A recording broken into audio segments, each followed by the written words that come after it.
Today, police in Cedar Park said their animal control officers are making a plan to deal with more sightings of this, coyotes.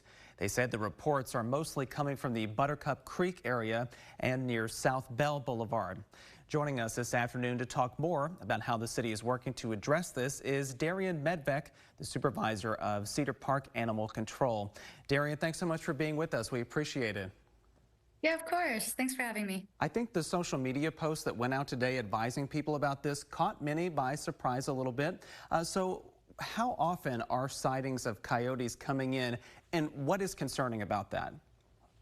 So sightings of coyotes are not necessarily uncommon in the area, but we have seen a slight increase.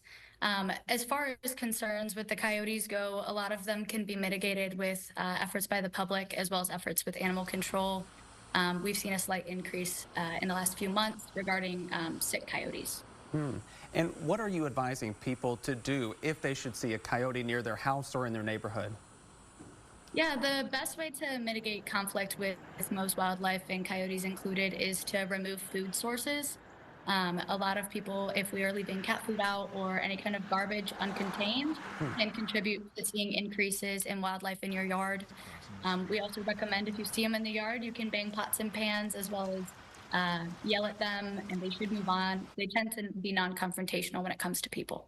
Yeah, in their social media post today, the police noted that animal control, you all there with your department, will not be trapping or removing any coyotes. So why is that, and what other parts of your plan are you hoping to put in place?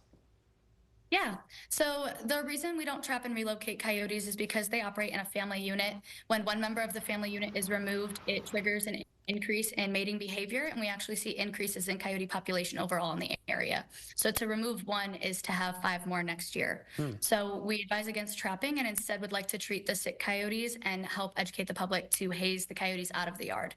So in order to treat them, we're working with external organizations as well as rehabbers to get medication out for the mange, which is a skin disease caused by mites, which is what's causing the ill coyotes. And quickly, Darian, if you could just tell people if they spot one in their neighborhood, should they report it to you all? What's the steps they should follow?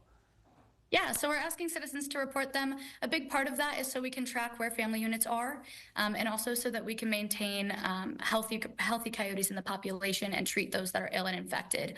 So we've seen increases, especially today after the release of the post, of reports of coyotes in areas, and we use that information to track their locations and where they're at so that we can get them treatment if need be, and also so that we can help educate folks that do see them and how to haze them out. All right. Well, Darian Medvec with Cedar Park Animal Control, we appreciate you joining us and for letting people know about this. And enjoy the rest of your afternoon. Take care.